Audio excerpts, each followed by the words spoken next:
നമസ്കാരം, middle east ന്യൂസിലേക്ക് സ്വാഗതം. ആദ്യം നോക്കാം പ്രധാന വാർത്തകൾ. ഭൂചലനത്തിൽ വിറച്ച് മ്യാൻമാറും തായ്ലൻഡും. മരണം 150 കടന്നു. കെട്ടിടാവശിഷ്ടങ്ങൾക്കിടയിൽ നിരവധി പേർ കുടുങ്ങിക്കിടക്കുന്നു. മ്യാൻമാറിലും ബാങ്കോക്കിലും അടിയന്തരാവസ്ഥ. സഹായം വാഗ്ദാനം ചെയ്ത് ഇന്ത്യക്കാർ ദുരന്തത്തിൽപ്പെട്ടതായി സൂചനയില്ലെന്ന് വിദേശകാര്യ മന്ത്രാലയം.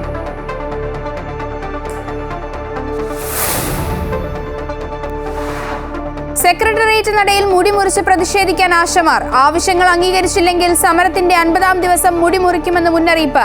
സമരത്തിൽ പങ്കെടുത്ത ആലപ്പുഴയിലെ ആശമാർക്ക് ഓണറേറിയം കിട്ടിയില്ലെന്ന് പരാതി.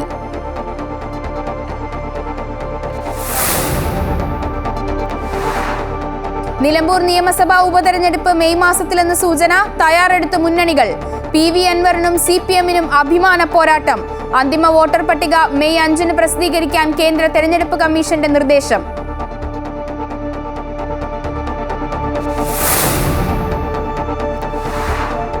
സംസ്ഥാന തദ്ദേശ സ്ഥാപനങ്ങളിലെ ഓംബുഡ്സ്മാൻ നോക്കുകുത്തിയായി. 1 വർഷത്തിനിടെ പരിഗണനയിൽ വന്ന ഒരു പരാതി പോലും പരിഹരിച്ചില്ല.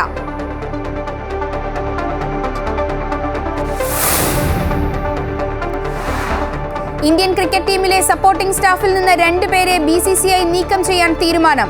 Assistant coach Abhishek Nair, fielding coach T Dileep എന്നിവരെ മാറ്റാൻ സാധ്യത. നാളെ ഗുവാഹത്തിയിൽ നടക്കുന്ന ഉന്നതതല യോഗത്തിൽ അന്തിമ തീരുമാനം.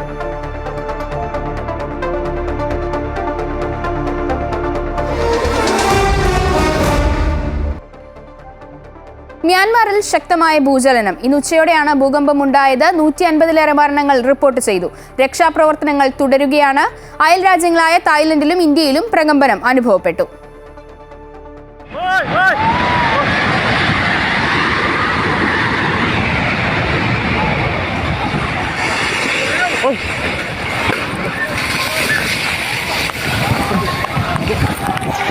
പ്രാദേശിക സമയം വെള്ളിയാഴ്ച ഉച്ചയ്ക്ക് 12:50-ഓടെയാണ് ഭൂകമ്പമുണ്ടായത്. റിക്ടർ സ്കെയിലിൽ 7.7 രേഖപ്പെടുത്തിയ ഭൂകമ്പത്തിൽ നിരവധി നാശനഷ്ടങ്ങൾ റിപ്പോർട്ട് ചെയ്യപ്പെട്ടു. ഇതിന് തൊട്ടു പിന്നാലെ 6.8 തീവ്രത രേഖപ്പെടുത്തിയ മറ്റൊരു ഭൂചലനമുണ്ടായെന്നും റിപ്പോർട്ടുകളുണ്ട്. മാൻഡ്ലയിൽ നിന്ന് 17.2 കിലോമീറ്റർ അകലെയുള്ള നഗരമാണ് ഭൂചലനത്തിന്റെ പ്രഭവ കേന്ദ്രമെന്ന് യുണൈറ്റഡ് സ്റ്റേറ്റ്സ് ജിയോളജിക്കൽ സർവേ കണ്ടെത്തി. മാൻഡ്ലെ നഗരത്തിലെ ഒരു പള്ളി ആളുകൾ പ്രാർത്ഥിച്ചുകൊണ്ടിരിക്കെ തകർന്നു വീണതായും റിപ്പോർട്ടുകളുണ്ട്. മ്യാൻമാർ ഭരണകൂടം അടിയന്തരാവസ്ഥ പ്രഖ്യാപിക്കുകയും അന്താരാഷ്ട്ര സഹായത്തിനായി അഭ്യർത്ഥിക്കുകയും ചെയ്തു. മ്യാൻമാറിന് പിന്നാലെ തായ്ലൻഡിലും പ്രകമ്പനം അനുഭവപ്പെട്ടു. ഭൂചലനം നടന്ന സാഹചര്യത്തിൽ ബാങ്കോക്കിലും ചൈനയിലെ യുനാൻ പ്രവിശ്യയിലും മെട്രോ റെയിൽ സർവീസുകൾ താൽക്കാലികമായി നിർത്തിവച്ചിരിക്കുകയാണ്. അതേസമയം ഭൂകമ്പത്തിന്റെ ഞെട്ടിക്കുന്ന വീഡിയോ ദൃശ്യങ്ങളും പുറത്തു വന്നിട്ടുണ്ട്.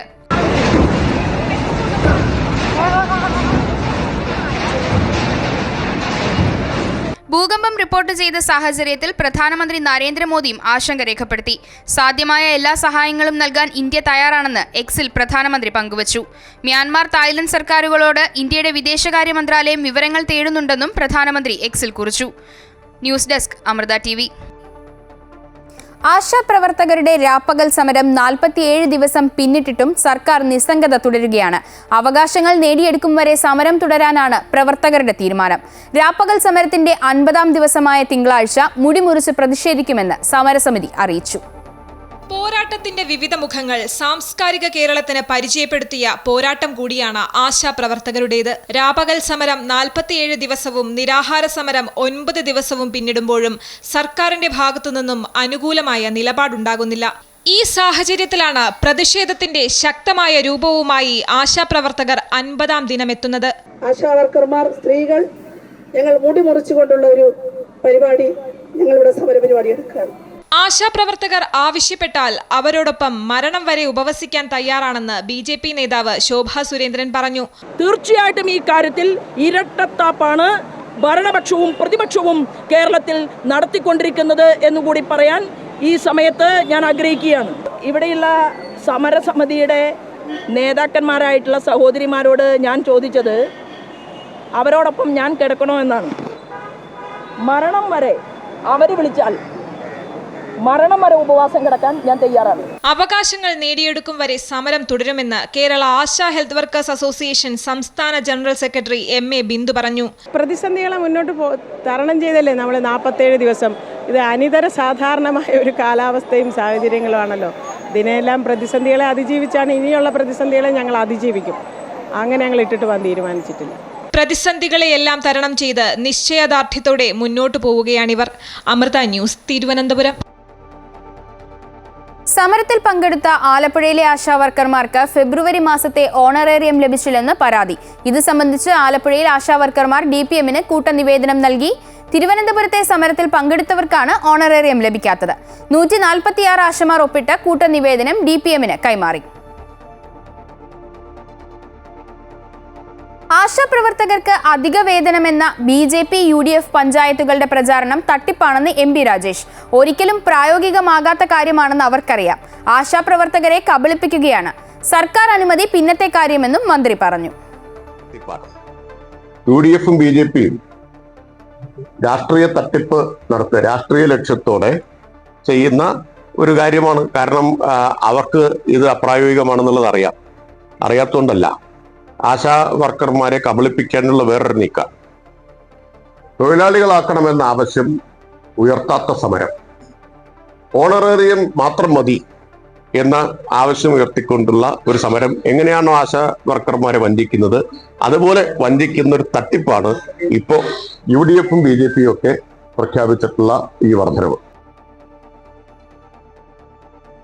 നിലമ്പൂർ ഉപതെരഞ്ഞെടുപ്പിനായി കളത്തിലിറങ്ങി മുന്നണികൾ. മെയിൽ തെരഞ്ഞെടുപ്പുണ്ടാകുമെന്ന സൂചന വന്നതോടെ നേതാക്കൾക്ക് ചുമതലകൾ നൽകി UDFും LDFും. UDFിന്റെ പ്രചാരണ ചുമതല AP അനിൽകുമാറിനും LDFിന്റേത് M സ്വരാജിനുമാണ്. BJPയും വൈകാതെ നേതാക്കൾക്ക് ചുമതല നൽകും. ഉപതെരഞ്ഞെടുപ്പിനായി ഒരുക്കങ്ങൾക്ക് തെരഞ്ഞെടുപ്പ് കമ്മീഷൻ നിർദ്ദേശം നൽകിയതോടെ മെയ്യിൽ ഉണ്ടാകുമെന്ന അഭ്യൂഹങ്ങൾ പ്രചരിക്കുകയാണ്. മെയ് 5 മുമ്പ് പരാതികൾ പരിഹരിച്ച് അന്തിമ വോട്ടർ പട്ടിക പ്രസിദ്ധീകരിക്കണമെന്നാണ് കമ്മീഷന്റെ നിർദ്ദേശം. അതേസമയം ഉപതെരഞ്ഞെടുപ്പ് ലക്ഷ്യമിട്ട് മുന്നണികൾ നേരത്തെ തന്നെ ഒരുക്കങ്ങൾ തുടങ്ങിക്കഴിഞ്ഞു. M സ്വരാജിനാണ് LDF തെരഞ്ഞെടുപ്പിന്റെ ചുമതല നൽകിയിരിക്കുന്നത്. UDF ആകട്ടെ DCC അധ്യക്ഷൻ VS ജോയിയുടെ നേതൃത്വത്തിൽ പ്രവർത്തനങ്ങൾ ആരംഭിച്ചു കഴിഞ്ഞെങ്കിലും പ്രചാരണത്തിന്റെ ഏകോപന ചുമതല AP അനിൽകുമാറിന് നൽകിയിട്ടുണ്ട്. ഇടത് സ്വതന്ത്രനായി PV അൻവർ ജയിച്ചു കയറിയ മണ്ഡലത്തിൽ ഉപതെരഞ്ഞെടുപ്പ് വരുമ്പോൾ CPM TK ഹംസയെയും സ്പോർട്സ് കൗൺസിൽ അധ്യക്ഷൻ U ഷറഫ് അലിയെയും പരിഗണിക്കുന്നുണ്ട്. ചില പ്രാദേശിക നേതാക്കളുടെ പേരും പറഞ്ഞു കേൾക്കുന്നു. എന്നാൽ കോൺഗ്രസ് മുമ്പ് മത്സരിച്ച ആര്യാണ ഷൗക്കത്തിനോ VS ജോയിക്കോ സീറ്റ് നൽകാനാണ് സാധ്യത. തുടർച്ചയായി മണ്ഡലത്തെ പ്രതിനിധാനം ചെയ്ത PV അൻവറിന്റെ സ്വാധീനം നിർണായകമാകുന്ന ഉപതെരഞ്ഞെടുപ്പ് കൂടിയാണിത്. താനിനി നിലമ്പൂരിൽ ജനവിധി തേടില്ലെന്ന് അൻവർ സ്ഥാനമൊഴിഞ്ഞ സമയത്ത് പറഞ്ഞിരുന്നുവെങ്കിലും TMCയിൽ ചേർന്ന ശേഷം എന്താണ് നിലപാടെന്ന് വ്യക്തമല്ല. അതേസമയം തന്റെ പിന്തുണ VS ജോയിക്കാണെന്ന് MLA പദവി ഒഴിഞ്ഞ ശേഷം അൻവർ പരസ്യമാക്കിയിട്ടുമുണ്ട്. ജമാഅത്തെ ഇസ്ലാമിക്കും SDPAയ്ക്കും ഏറെ സ്വാധീനമുള്ള മണ്ഡലത്തിൽ ഇടതു വലതു മുന്നണികൾക്ക് പരീക്ഷണ ഘട്ടം തന്നെയാകും. BJPയും നിലമ്പൂരിൽ അധികം വൈകാതെ തന്നെ നേതാക്കൾക്ക് പ്രചാരണ ചുമതല നൽകും. അടുത്ത ആഴ്ചയോടെ ഡൽഹിയിൽ തീയതി പ്രഖ്യാപിക്കുമെന്നാണ് പ്രതീക്ഷ. അമൃത ന്യൂസ്, തിരുവനന്തപുരം. സംസ്ഥാനത്തെ തദ്ദേശ സ്ഥാപനങ്ങളിലെ അഴിമതിക്ക് തടയിടാൻ ഓംബുഡ്സ്മാൻ ഉണ്ടെങ്കിലും കേസുകളുടെ എണ്ണത്തിൽ തെല്ലും കുറവില്ല. കഴിഞ്ഞ ഒരു വർഷത്തിനിടെ ഓംബുഡ്സ്മാന്റെ പരിഗണനയിലേക്ക് വന്ന ഒരു പരാതി പോലും പരിഹരിക്കപ്പെട്ടിട്ടില്ല എന്നതാണ് വിചിത്രം. കഴിഞ്ഞ വർഷം സെപ്റ്റംബറിലാണ് ജസ്റ്റിസ് PD രാജൻ തദ്ദേശ സ്വയംഭരണ സ്ഥാപനങ്ങളുടെ ഓംബുഡ്സ്മാനായി ചുമതലയേറ്റത്. കനത്ത ശമ്പളം, അതാകട്ടെ ലക്ഷത്തിന് മുകളിൽ. വാഹനം, ഇന്ധനത്തുകയടക്കം മറ്റാനുകൂല്യങ്ങൾ വേറെയും. എന്നാൽ ചുമതലയേറ്റ ഇക്കഴിഞ്ഞ ഒരു വർഷത്തിനിടെ ഒരു കേസ് പോലും തീർപ്പാക്കപ്പെട്ടിട്ടില്ലെന്നാണ് കണക്കുകൾ വ്യക്തമാക്കുന്നത്. ആകെ തീർപ്പാക്കാതെ കെട്ടിക്കിടക്കുന്നത് 1657 കേസുകൾ.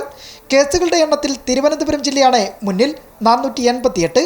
പിന്നിൽ വയനാടുമാണ്.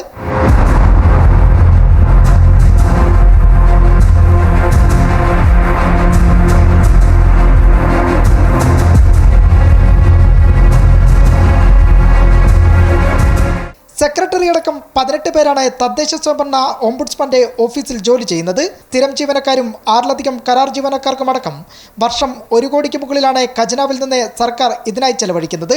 1657ഓളം പരാതികൾ കെട്ടിക്കിടക്കുന്നതായി ഓംബുഡ്സ്മാൻ തന്നെ നൽകിയിട്ടുള്ള വിവരാവകാശ അപേക്ഷയ്ക്കുള്ള മറുപടിയിൽ വ്യക്തമാക്കിയിട്ടുണ്ട്. ഏറ്റവും കൂടുതൽ പരാതികൾ ലഭിച്ചിരിക്കുന്നത് തിരുവനന്തപുരം ജില്ലയിലും 2ാം സ്ഥാനത്ത് എറണാകുളം ജില്ലയിലുമാണ്. ഓൺലൈൻ മുഖേന മുൻപ് പരാതികൾ പരിഹരിച്ചെടുത്ത് ഇത്തവണ ഒരു കേസ് പോലും തീർപ്പാക്കിയിട്ടില്ലെന്നും വിവരാവകാശ രേഖകൾ വ്യക്തമാക്കുന്നു.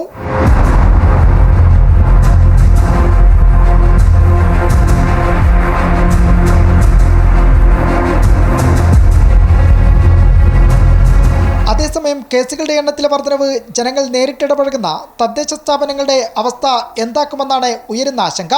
KB Shyamaprasad, Amrita news, Thiruvananthapuram. Dubai global village Perunnal ആഘോഷങ്ങൾക്കായി സന്ദർശകരെ സ്വീകരിക്കാൻ ഒരുങ്ങി. ഇന്നു മുതൽ ചെറിയ പെരുന്നാൾ അവധി അവസാനിക്കുന്നതുവരെ വിവിധ വിനോദ പരിപാടികളും വെടിക്കെട്ട് ഉൾപ്പെടെയുള്ള ആഘോഷ പരിപാടികളും ആഗോള ഗ്രാമത്തിൽ നടക്കും. ദുബായ് നിവാസികളുടെയും സന്ദർശകരുടെയും ഇഷ്ടയിടമായ ഗ്ലോബൽ വില്ലേജ് ഈദുൽ ഫിത്തർ ആഘോഷ പരിപാടികൾ പ്രഖ്യാപിച്ചു. മാർച്ച് 28 മുതൽ ഏപ്രിൽ 6 വരെ നീണ്ടു നിൽക്കുന്ന ചെറിയ പെരുന്നാൾ ആഘോഷങ്ങളുടെ ഭാഗമായി വിവിധ വിനോദ പരിപാടികളും വെടിക്കെട്ടും നടക്കും. ഒന്നാം പെരുന്നാൾ മുതൽ 3 ദിവസം വൈകിട്ട് 4 മണി മുതൽ പിറ്റേന്ന് പുലർച്ചെ 1 മണി വരെ ആഗോള ഗ്രാമത്തിലേക്ക് സന്ദർശകർക്ക് പ്രവേശനം അനുവദിക്കും. ഗ്ലോബൽ വില്ലേജിലെ പ്രധാന വേദിയിൽ ഉൾപ്പെടെ വിവിധയിടങ്ങളിൽ തത്സമയ വിനോദ പരിപാടികളും അരങ്ങേറും. മാർച്ച് 28 മുതൽ ഏപ്രിൽ 5 വരെ ദിവസവും കരിമരുന്ന് കലാപ്രകടനങ്ങൾ ഉണ്ടാകും. റമദാൻ ദിവസങ്ങളിൽ രാത്രി 10 മണിക്കും പെരുന്നാളിന്റെ ആദ്യ ദിവസം രാത്രി 9 മണിക്കുമാണ് വെടിക്കെട്ട് നടക്കുക. പെരുന്നാൾ ആഘോഷങ്ങളുടെ ഭാഗമായി കൂടുതൽ അലങ്കാരങ്ങളോടെ അണിഞ്ഞൊരുങ്ങിയിരിക്കുകയാണ് Dubai global village. Amrita news, Dubai.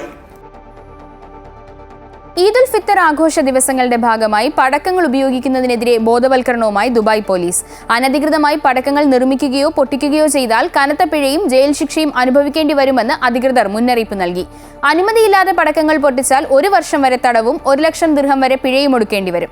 സമൂഹമാധ്യമ പേജിലൂടെയാണ് Dubai police പൊതുജനങ്ങളുടെ സുരക്ഷ കണക്കിലെടുത്തുകൊണ്ടുള്ള നിർദ്ദേശങ്ങൾ നൽകിയത്. ആഘോഷ പരിപാടികളുടെ ഭാഗമായി വ്യക്തികൾ പടക്കങ്ങൾ ഉപയോഗിക്കുന്നതിന് ദുബായിൽ കർശന നിയന്ത്രണങ്ങളുണ്ട്. UAE ഇന്ത്യൻ ഇസ്ലാഹി സെന്ററിനും അൽമനാർ ഇസ്ലാമിക് സെന്ററിനും മലയാളം, തമിഴ്, ഉറുദു, ഇംഗ്ലീഷ് ഭാഷകളിൽ ഈദ്ഗാഹുകൾ നടത്താൻ അനുമതി ലഭിച്ചതായി ഇന്ത്യൻ ഇസ്ലാഹി സെന്റർ ഭാരവാഹികൾ വാർത്താസമ്മേളനത്തിൽ അറിയിച്ചു.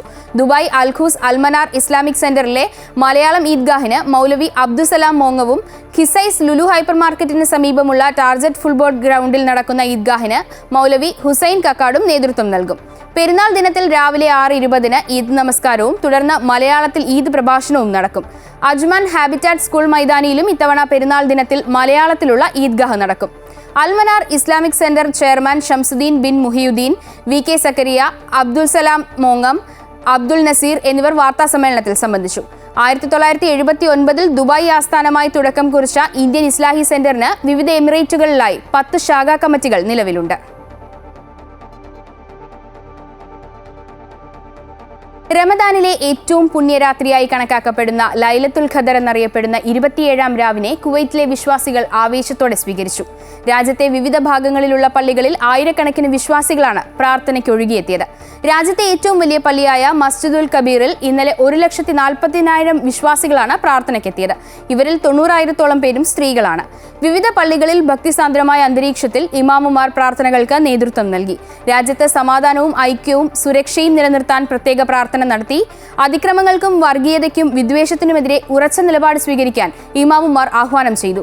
വിവിധ പള്ളികളിൽ വിശ്വാസികൾ നേരം പുലരുവോളം പ്രാർത്ഥനയിൽ മുഴുകി. 15-ലധികം സർക്കാർ ഏജൻസികളുടെയും സന്നദ്ധ സംഘടനകളുടെയും നേതൃത്വത്തിൽ വിശ്വാസികൾക്ക് പള്ളികളിൽ പ്രാർത്ഥിക്കാൻ സൗകര്യമൊരുക്കിയിരുന്നു. സ്വദേശികൾക്കിടയിലെ തൊഴിലില്ലായ്മ നിരക്കുമായി ബന്ധപ്പെട്ട വിഷൻ 2030 ലക്ഷ്യങ്ങൾ നിർണയിച്ചതിലും നേരത്തെ കൈവരിച്ചുവെന്ന് സൗദി അറേബ്യ. 2030ഓടെ തൊഴിലില്ലായ്മ നിരക്ക് 7% കുറയ്ക്കാനാണ് 2016 സമാരംഭം കുറിച്ച വിഷൻ 2030 ലക്ഷ്യമിട്ടിരുന്നത്. കഴിഞ്ഞ വർഷം 4ാം പാദത്തോടെ ഈ ലക്ഷ്യം കൈവരിക്കാൻ സാധിച്ചു. 4ാം പാദ അവസാനത്തോടെ സൗദികൾക്കിടയിലെ തൊഴിലില്ലായ്മ നിരക്ക് 0.8% തോതിൽ കുറഞ്ഞ് 7%. വിഷൻ 2030 പദ്ധതി ആരംഭിക്കുന്നതിന് മുൻപ് തൊഴിലില്ലായ്മ നിരക്ക് 12.3%.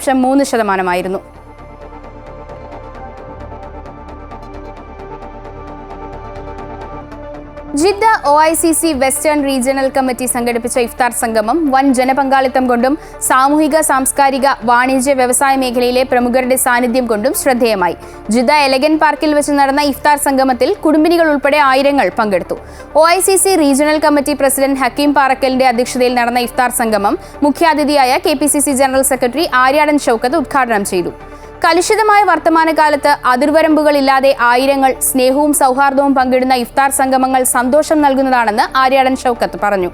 KMCC global president KP Muhammad Kutty, doctor Ahammed Alungal, Nizamuddin, Lulu group regional manager Sameer Chatholi, Abubakar Arimbra എന്നിവർ സംസാരിച്ചു. ആസാദ് പൊരൂർ, ഷരീഫ് അറക്കൽ എന്നിവർ നേതൃത്വം നൽകി. ഇഫ്താർ സംഗമത്തോടനുബന്ധിച്ച് ലഹരി വിരുദ്ധ പ്രതിജ്ഞാ ചടങ്ങും സംഘടിപ്പിച്ചിരുന്നു. ജിദ്ദ ഏറനാട് മണ്ഡലം KMCC ഇഫ്താർ കുടുംബസംഗമവും ആദരിക്കൽ ചടങ്ങും സംഘടിപ്പിച്ചു. മണ്ഡലത്തിൽ നിന്നുള്ള നിരവധി കുടുംബങ്ങൾ പങ്കെടുത്ത ഇഫ്താർ സംഘടനാ മികവ് കൊണ്ട് ശ്രദ്ധേയമായി. ഷറഫി അൽ ഫദൽ ഓഡിറ്റോറിയത്തിൽ നടന്ന ഇഫ്താർ സംഗമം Jeddah KMCC central committee president Abubakar Arimbra ഉദ്ഘാടനം ചെയ്തു. ജിദ്ദ മലപ്പുറം ജില്ലാ KMCC പ്രസിഡന്റ് ഇസ്മായിൽ മുണ്ടപ്പറമ്പ് റംദാൻ സന്ദേശം നൽകി. പരിപാടിയിൽ ദുബായ് 10ാമത് അന്താരാഷ്ട്ര അറബിക് കോൺഫറൻസിൽ പങ്കെടുത്ത് പ്രബന്ധം അവതരിപ്പിച്ച സൗദി അറേബ്യയിൽ നിന്നുള്ള ഏക ഇന്ത്യക്കാരൻ മുഹമ്മദ് ആര്യൻ തൊടികൾക്ക് മെമന്റോ നൽകി ആദരിച്ചു. സുൽഫീഖർ അധ്യക്ഷത വഹിച്ചു. മൊയ്തീൻകുട്ടി ആമുഖ പ്രഭാഷണം നടത്തി. സെൻട്രൽ കമ്മിറ്റി ഭാരവാഹികളായ VP മുസ്തഫ, സാബിൽ മമ്പാട് എന്നിവർ ആശംസ അറിയിച്ചു. മണ്ഡലം ഭാരവാഹികളായ അഷ്റഫ് കീപ്പറമ്പ്, മൻസൂർ അരീക്കോട്, ഡോക്ടർ ഫിറോസ് ആര്യൻ തൊടിക, അലി കീപ്പറമ്പ്, റഷീദ് എക്കപ്പറമ്പ് തുടങ്ങിയവർ സംസാരിച്ചു. സലീം കീപ്പറമ്പ്, മുഹമ്മദ് കാവനൂർ, അനസ് ചാലിയാർ, ഫാറൂഖ് ഉറുങ്ങാട്ടിരി തുടങ്ങിയവർ ഇഫ്താറിന് നേതൃത്വം നൽകി. സുൽഫിഖറോദായി, അമൃത ന്യൂസ്, ജിദ്ദ. സൗദി കിഴക്കൻ പ്രവിശ്യയിലെ ഹഫർ അൽ ബാത്വിനിലെ ലുലു ഉപഭോക്താക്കൾക്ക് സന്തോഷ വാർത്ത നൽകി ബജറ്റ് സൗഹൃദ ഷോപ്പിംഗിന് ഒരു പുതിയ കേന്ദ്രം. അൽ ഒദൈം മാളിൽ ലുലു ഹൈപ്പർ മാർക്കറ്റിനോട് ചേർന്ന് ലോട്ട് ദ വാല്യൂ ഷോപ്പ് പ്രവർത്തനം ആരംഭിച്ചു. ഉന്നത ഗുണനിലവാരമുള്ള ഉൽപ്പന്നങ്ങളുടെ വിപുല ശേഖരം ഏറ്റവും മികച്ച വിലകളിൽ ലഭ്യമാക്കുന്ന ലോട്ട് സ്റ്റോർ ഈ മേഖലയിലെ ഉപഭോക്താക്കൾക്ക് ലുലു ഒരുക്കുന്ന പെരുന്നാൾ സമ്മാനമാണ്. പുരുഷന്മാർക്കും സ്ത്രീകൾക്കും കുട്ടികൾക്കും വേണ്ടിയുള്ള ട്രെൻഡി ഫാഷൻ, സ്റ്റൈലിഷ് പാദരക്ഷകൾ, മനോഹരമായ ആഭരണങ്ങൾ, സ്ത്രീകളുടെ ഹാൻഡ് ബാഗുകൾ എന്നിവയുൾപ്പെടെ ശ്രദ്ധാപൂർവം തെരഞ്ഞെടുത്ത ഉൽപ്പന്നങ്ങളുടെ ഒരു ശ്രേണി ഒരുക്കുന്നതിലൂടെ എല്ലാ ഉപഭോക്താക്കളുടെയും ആവശ്യങ്ങൾ നിറവേറ്റാൻ പര്യാപ്തമാണ് ലോട്ട് സ്റ്റോർ. മിക്ക ഇനങ്ങളുടെയും വില 2 റിയാലിനും 22 റിയാലിനും ഇടയിലാണ്. ഗാർഹിക അവശ്യ വസ്തുക്കളുടെ വില 3 റിയാലിനും 8 റിയാലിനും ഇടയിലും. ലോട്ട് ദ വാല്യൂ ഷോപ്പ് സ്റ്റോറിന്റെ ഉദ്ഘാടനം സൗദിയിലെ ലുലു ഹൈപ്പർ മാർക്കറ്റിന്റെ സീനിയർ മാനേജ്മെന്റ് പ്രതിനിധികൾ ചേർന്ന് നിർവഹിച്ചു. ഉദ്ഘാടനത്തോടനുബന്ധിച്ച് എക്സ്ക്ലൂസീവ് ഓഫറുകൾ, സംവേദനാത്മക ഷോപ്പിംഗ് അനുഭവം, ആവേശകരമായ പ്രൊമോഷനുകൾ എന്നിവ ഏർപ്പെടുത്തിയിട്ടുണ്ട്. മറ്റു വാർത്തകൾ നോക്കാം. മുഖ്യമന്ത്രി പിണറായി വിജയന്റെ മകളുടെ സ്ഥാപനമായ എക്സാലോജിക്കും കൊച്ചിയിലെ കരിമണൽ കമ്പനിയായ CMRL തമ്മിൽ നടത്തിയ സാമ്പത്തിക ഇടപാട് വിജിലൻസ് അന്വേഷിക്കണമെന്നാവശ്യപ്പെട്ടുള്ള ഹർജി ഹൈക്കോടതി തള്ളി. മാത്യു കുഴൽനാടൻ MLAയും കളമശ്ശേരി സ്വദേശി പരേതനായ ഗിരീഷ് ബാബുവും നൽകിയ ഹർജികളാണ് ജസ്റ്റിസ് K. ബാബു തള്ളിയത്. മുഖ്യമന്ത്രി ഔദ്യോഗിക പദവി ദുരുപയോഗം ചെയ്തെന്ന ആരോപണത്തിന് തെളിവുകൾ ഹാജരാക്കാൻ പരാതിക്കാർക്ക് സാധിച്ചില്ലെന്ന് ഹൈക്കോടതി വ്യക്തമാക്കി. മുഖ്യമന്ത്രി പിണറായി വിജയനും മകൾ വീണ വിജയനും ആശ്വാസമാകുന്നതാണ് ഹൈക്കോടതി വിധി. നേരത്തെ വിജിലൻസ് അന്വേഷണം വേണമെന്ന ആവശ്യം മൂവാറ്റുപുഴ വിജിലൻസ് കോടതി തള്ളിയിരുന്നു. പിണറായി വിജയൻ അടക്കമുള്ളവരെ എതിർകക്ഷികളാക്കിയായിരുന്നു മാത്യു കുഴൽനാടൻ്റെ ഹർജി. മുഖ്യമന്ത്രിയുടെ മകൾ എന്ന സ്ഥാനം ഉപയോഗിച്ചാണ് എക്സാലോജി കമ്പനി CMRL നിന്ന് മാസപ്പടി വാങ്ങിയതെന്നായിരുന്നു വാദം. വീണയുടെ കമ്പനി 1.72 കോടി രൂപ കൈപ്പറ്റിയത് അഴിമതി നിരോധന നിയമപ്രകാരം അന്വേഷിക്കണമെന്നായിരുന്നു ആവശ്യം. അന്വേഷണം നടത്താനുള്ള മതിയായ തെളിവുകൾ ഹാജരാക്കാൻ ഹർജിക്കാരന് കഴിഞ്ഞില്ലെന്നും കരിമണൽ കമ്പനിക്ക് സർക്കാർ ഒത്താശ ചെയ്ത് നൽകിയെന്ന ആരോപണം തെളിയിക്കാനായില്ലെന്നും കോടതി ചൂണ്ടിക്കാട്ടുന്നു. എന്നാൽ ഹർജി രാഷ്ട്രീയ പ്രേരിതമാണെന്ന വിജിലൻസ് കോടതി പരാമർശം അനാവശ്യമാണെന്ന് ഹൈക്കോടതി പറഞ്ഞു. രാഷ്ട്രീയ നേതാക്കൾക്ക് പണം നൽകിയെന്ന ഡയറി കുറിപ്പുകളോ ആദായ നികുതി വകുപ്പിന്റെ ഇൻട്രീം സെറ്റിൽമെന്റ് ബോർഡിന് മുൻപാകെ നൽകിയ മൊഴികളോ അന്വേഷണത്തിന് ഉത്തരവിടാനാകും വിധം തെളിവായി കണക്കാക്കാനാകില്ലെന്നാണ് ഹൈക്കോടതിയുടെ നിലപാട്. പുതിയ തെളിവുകൾ ലഭിച്ചാൽ ഹർജിക്കാരന് വീണ്ടും കോടതിയെ സമീപിക്കാമെന്നും ഹൈക്കോടതി വ്യക്തമാക്കി. അതേസമയം കേസിൽ സീരിയസ് ഇൻവെസ്റ്റിഗേഷൻ ഓഫീസ് SFIOയുടെ അന്വേഷണം തുടരുകയാണ്. CMRL എക്സാലോജിക് ഇടപാടിൽ 185 കോടിയുടെ അഴിമതി നടന്നെന്നാണ് കേന്ദ്ര സർക്കാർ പറയുന്നത്. SFIO നടത്തിയ അന്വേഷണത്തിൽ ഇക്കാര്യം കണ്ടെത്തിയതായി ഡൽഹി ഹൈക്കോടതിയിൽ സമർപ്പിച്ച വാദത്തിൽ കേന്ദ്രം വ്യക്തമാക്കിയിരുന്നു. അമൃത ന്യൂസ്, കൊച്ചി. മാസപ്പടി കേസിൽ ഹർജി ഹൈക്കോടതി തള്ളിയതിനു പിന്നാലെ പ്രതികരണവുമായി LDF, UDF, BJP നേതാക്കൾ രംഗത്തെത്തി. UDFന് രാഷ്ട്രീയമായ തിരിച്ചടിയാണെന്ന് പറയാനാകില്ലെന്നും തുടർ നടപടികൾ സ്വീകരിക്കുമെന്നും ഹർജി നൽകിയ മാത്യു കുഴൽനാടൻ MLA പ്രതികരിച്ചു.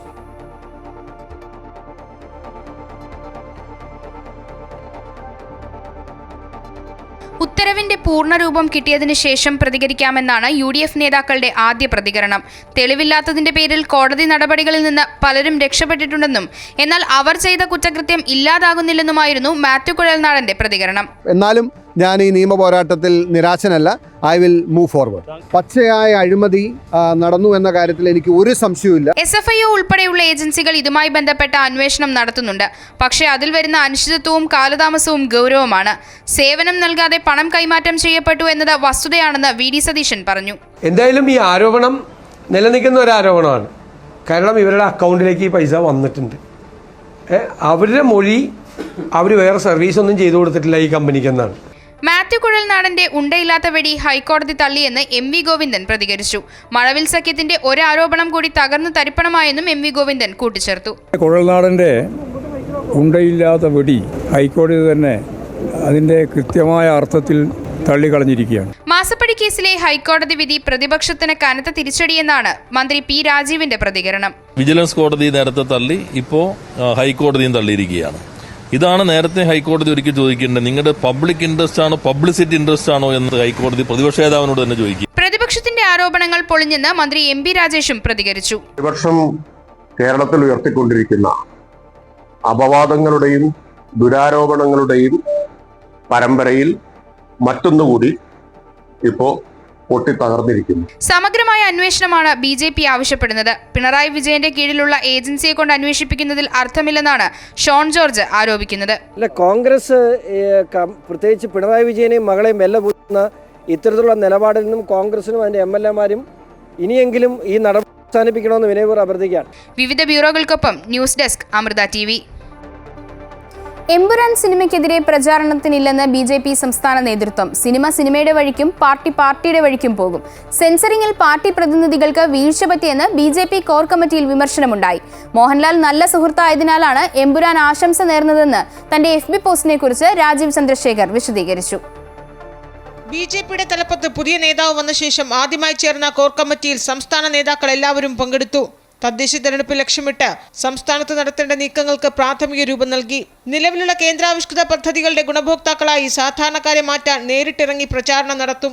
കേന്ദ്രം കേരളത്തിന് നൽകുന്ന സാമ്പത്തിക സഹായങ്ങളുടെ കണക്കുകൾ ലഘുലേഖകളായി ജനങ്ങൾക്ക് നൽകി ഭരണപ്രതിപക്ഷത്തിന്റെ കള്ളപ്രചാരണം അവസാനിപ്പിക്കും. അതേസമയം എമ്പുരാൻ സിനിമയുടെ പ്രമേയം BJPക്കെതിരാണെന്ന ആരോപണം ഉയരുമ്പോൾ സെൻസറിംഗ് സമയത്ത് പാർട്ടി പ്രതിനിധികൾക്ക് വീഴ്ച സംഭവിച്ചുവെന്ന വിമർശനം കോർ കമ്മിറ്റിയിലുണ്ടായി.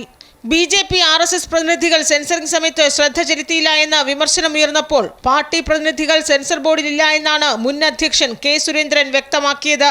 എന്നാൽ എമ്പുരാന് ആശംസ നേർന്ന സംസ്ഥാന അധ്യക്ഷൻ രാജീവ് ചന്ദ്രശേഖർ ഫേസ്ബുക്ക് പോസ്റ്റ് ഇട്ടത് കോർ കമ്മിറ്റിയിൽ ചർച്ചയായി. മോഹൻലാൽ തന്റെ നല്ല സുഹൃത്തായതിനാലാണ് ആശംസ നേർന്നതെന്ന് രാജീവ് ചന്ദ്രശേഖർ വിശദീകരിച്ചു.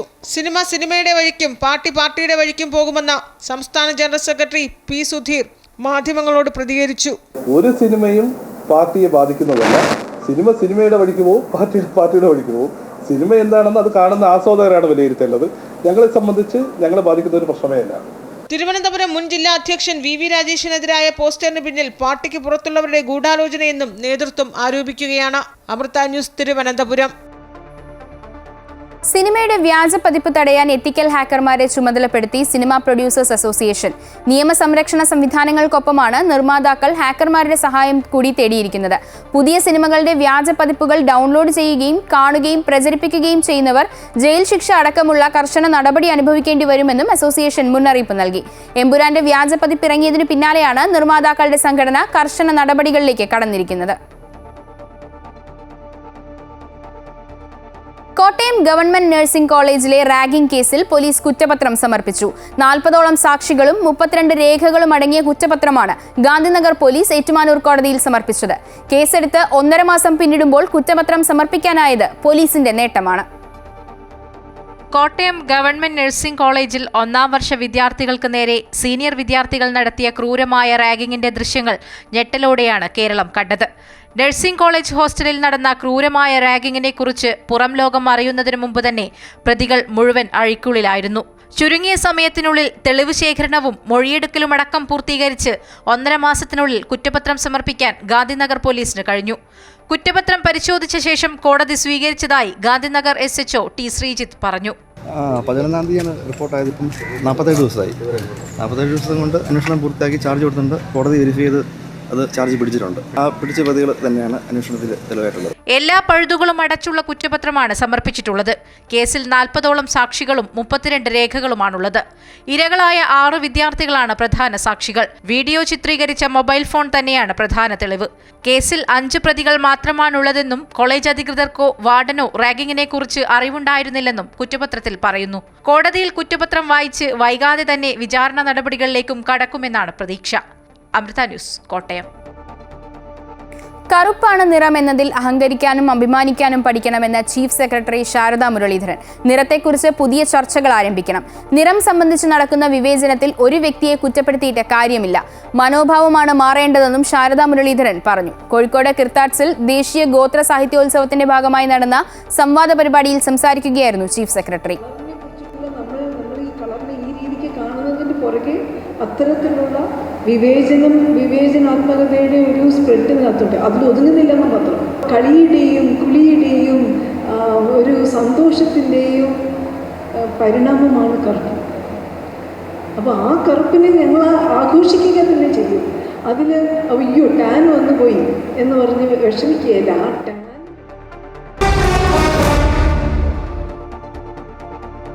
ഇംഗ്ലണ്ട് പര്യടനത്തിന് മുന്നോടിയായി ഇന്ത്യൻ ക്രിക്കറ്റ് ടീമിലെ സപ്പോർട്ടിംഗ് സ്റ്റാഫിൽ നിന്ന് 2 പേരെ നീക്കം ചെയ്യാൻ BCCI പദ്ധതിയിടുന്നതായി report. Assistant coach Abhishek Nair, fielding coach T Dileep എന്നിവരെയാണ് പുറത്താക്കാൻ സാധ്യത. നാളെ ഗുവാഹത്തിയിൽ നടക്കുന്ന ഉന്നതതല യോഗത്തിൽ BCCI അന്തിമ തീരുമാനമെടുക്കും. ജൂണിൽ 5 മത്സരങ്ങളുള്ള ടെസ്റ്റ് പരമ്പരയ്ക്കായി ടീം ഇന്ത്യ ഇംഗ്ലണ്ടിലേക്ക് പോകുന്നതിന് മുമ്പ് വലിയ മാറ്റങ്ങൾ വരുത്താനാണ് മാനേജ്മെന്റിന്റെ നീക്കം.